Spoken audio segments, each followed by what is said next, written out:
जय श्री राधे कृष्णा। हमारे YouTube channel JP Bhardwaj ब्रजवासी में आप सभी का स्वागत है। दोस्तों, आज हम आपको श्रावण मास के पंचम अध्याय का महात्म का श्रवण करा रहे हैं, जिसमें आप श्रावण मास में किए जाने वाले विभिन्न व्रतानुष्ठान और रविवार व्रत वर्णन में शुक्रमा द्विज की कथा का श्रवण करेंगे। बोलो शंकर भगवान की जय। ईश्वर बोले कि हे सनत कुमार, करोड़ पार्थिव लिंगों के महात्म तथा पुण्य का वर्णन नहीं किया जा सकता। जब मात्र एक लिंग का महात्म नहीं कहा जा सकता तो फिर करोड़ लिंगों के विषय में कहना ही क्या। मनुष्य को चाहिए कि करोड़ लिंग निर्माण को असमर्था तथा 1,00,000 लिंग बनाए या 1,000 लिंग या 101 ही लिंग बनाए। यहाँ तक कि एक लिंग बनाने से भी मेरी सन्निधि मिल जाती है। षडाक्षर मंत्र से 16 उपचारों के द्वारा भक्तिपूर्ण मन से भगवान शिव की पूजा करनी चाहिए। ग्रह यज्ञ के साथ उद्यापन करना चाहिए, उसके पश्चात हवन करना चाहिए और ब्राह्मणों को भोजन कराना चाहिए। तो हे सनत कुमार, इस अनुष्ठान को करने वाले की अकाल मृत्यु कभी नहीं होती है। यह व्रत बांझपन को दूर करने वाला, सभी विपत्तियों का नाश करने वाला और सभी संपत्तियों की वृद्धि करने वाला है। मृत्यु के पश्चात वह मनुष्य कल्प पर्यंत मेरे समीप कैलाश में वास करता है। जो मनुष्य श्रावण मास में पंचामृत से शिवजी का अभिषेक करता है, वह सदा पंचामृत का पान करने वाला, गोधन से संपन्न, अत्यंत मधुर भाषण करने वाला तथा त्रिपुर के शत्रु भगवान शिव को प्रिय होता है। जो इस महीने में अनुदन व्रत करता है या हविष्यान ग्रहण करने वाला होता है, वह ब्रीही आदि सभी प्रकार के धान्यों का अक्षय निधि स्वरूप हो जाता है। और जो पत्तल पर भोजन करने वाला, वह श्रेष्ठ मनुष्य सुवर्ण पात्र में भोजन करने वाला तथा शाक को त्याग करने वाला शाक करता हो जाता है।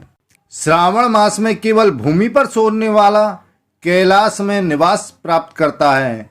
और इस महीने में एक भी दिन प्रातःकाल स्नान करने से मनुष्य को 1 वर्ष स्नान करने का फल कहा गया है। इस महीने में जितेंद्रिय होने से मनुष्य का इंद्रिय बल प्राप्त होता है। इस महीने में स्फटिक, पाषाण, मृत्तिका, मरकतमणि, पिष्ट यानी पीली धातु, चंदन, नवनीत आदि से निर्मित अथवा अन्य किसी भी शिवलिंग में, साथ ही किसी स्वयं आविर्भूत या स्वयं आविर्भूत न हुए लिंग में श्रेष्ठ पूजा करने वाला मनुष्य सैकड़ों ब्रह्म हत्या को भस्म कर डालता है। किसी तीर्थ क्षेत्र में सूर्य ग्रहण या चंद्र ग्रहण के अवसर पर 1,00,000 जप से जो सिद्धि होती है, वह इस महीने में 1 बार के जप से हो जाती है। अन्य समय में जो 1000 नमस्कार और प्रदक्षिणा की जाती हैं, उनका जो भी फल होता है, वह इस महीने में 1 बार करने से प्राप्त हो जाता है। मुझको प्रिय इस श्रावण मास में वेद पारायण करने पर सभी वेद मंत्रों को पूर्ण रूप से 4000 पाठ करना चाहिए अथवा वर्ण संख्या 100 गुना पाठ करना चाहिए, अथवा यदि यह करने में असमर्थ हो तो आलस्यहीन होकर मात्र 100 पाठ करना चाहिए। ऐसा करने वाला ब्रह्म हत्या आदि पापों से मुक्त हो जाता है, इसमें कोई संदेह नहीं है। गुरु की पत्नी के साथ संसर्गजन्य पाप के किए यही महान प्रायश्चित है। इसके समान पुण्यप्रद, पवित्र तथा पाप नाशक कुछ भी नहीं है। पुरुष सूक्त के जप के बिना इस महीने में एक भी दिन व्यतीत नहीं करना चाहिए। जो मनुष्य इस फल को अर्थवाद कहता है, वह नरकगामी होता है। इस महीने में समिधा, चरु, तिल, घृत से ग्रह यज्ञ हवन करना चाहिए।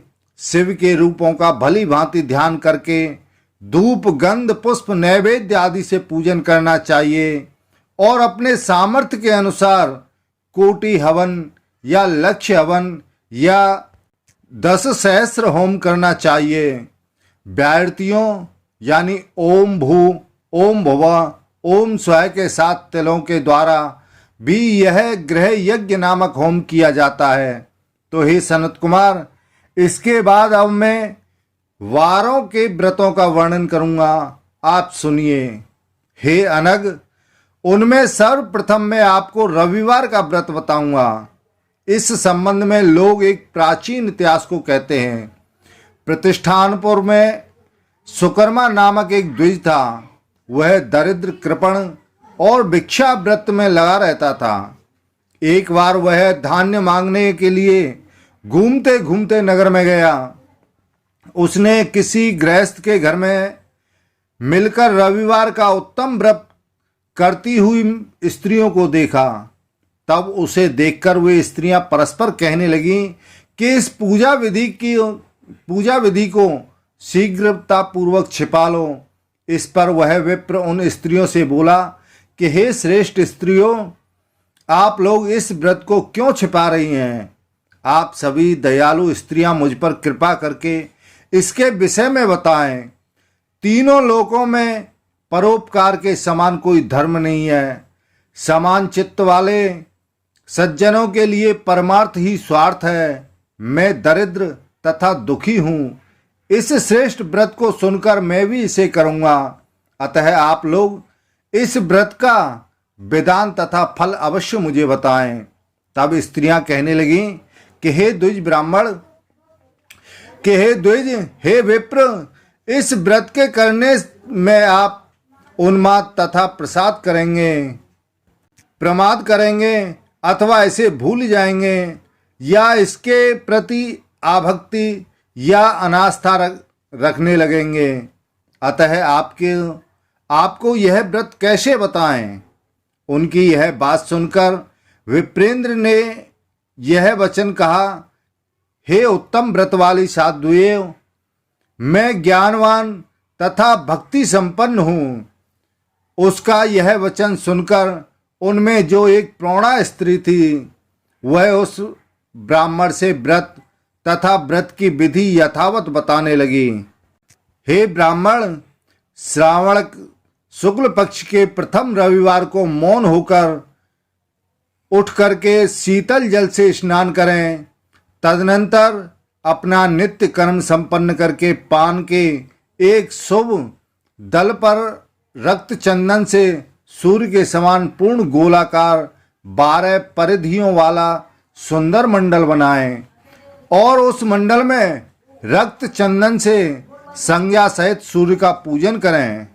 उसके पश्चात घुटनों के बल भूमि पर झुककर 12 मंडलों पर अलग अलग रक्त चंदन तथा जपा कुसुम से मिश्रित अर्ध श्रद्धा भक्ति पूर्वक सूर्य का विधिवत प्रदान करें और रक्त यानी लाल अक्षत, जपा कुसुम तथा अन्य उपचारों से पूजन करें।